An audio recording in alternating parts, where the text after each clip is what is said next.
Sam just caught this beautiful high mountain lake rainbow trout. Just a gorgeous fish. And I'm going to take a moment here and talk about the rig that we just caught it on. Simplicity always rules. And I happened to talk to Buzz Ramsey here a couple weeks ago up at Yakima Bay Company, and he called me up and said, you know, Cody, have you ever thought of putting a Corky in line with your floating bait when you fish for trout on a slider?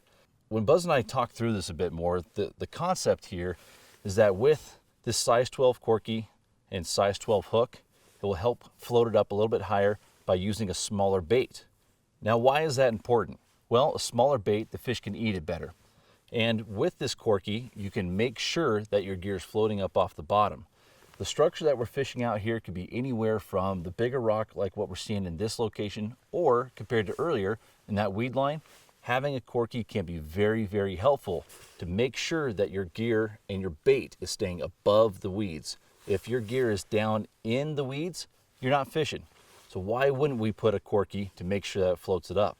Now, what's also cool about these is that now we can run different kinds of bait instead of floating bait and fish it in the same manner, keeping it up off the bottom of the waves. I could put my Procure eggs onto one of these hooks, onto a treble, or onto a size 8 bait holder, or I can also put a piece of night crawler. So it gives us versatility. And Sam just proved that it works. So I'm gonna get this hook back up and cast out there. That cast, I actually kept it a little bit closer to the shoreline, not out there in the 15, 20 feet because it drops off so rapidly here. I brought it in to about 8, 10 foot. And we're running a fairly short leader here, only about 8 inches. So we know that this fish that Sam just got was cruising pretty close to the bottom, right off that break, which is a perfect ambush point.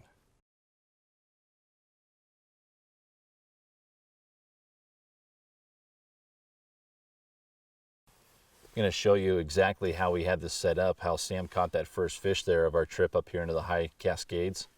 So what we want to start with is our size 12 Corky, our size 12 treble hook.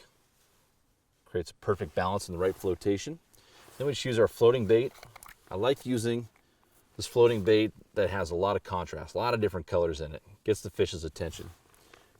Put my finger in there, scoop it out just a little bit, and then you just form it around the hook. Drop it around the hook, press it all together, create a little ball around it, just like that. And that Corky, along with the floating bait, holds it up off the bottom. The flame orange with the chartreuse dots, a lot of contrast in the bait, even with a little bit of glitter in the bait. These fish, especially in this clear water, will be able to notice it and see it. Now, whether they want to eat it or not, that's to be determined, but I know at least they can see it. Time to cast it back out.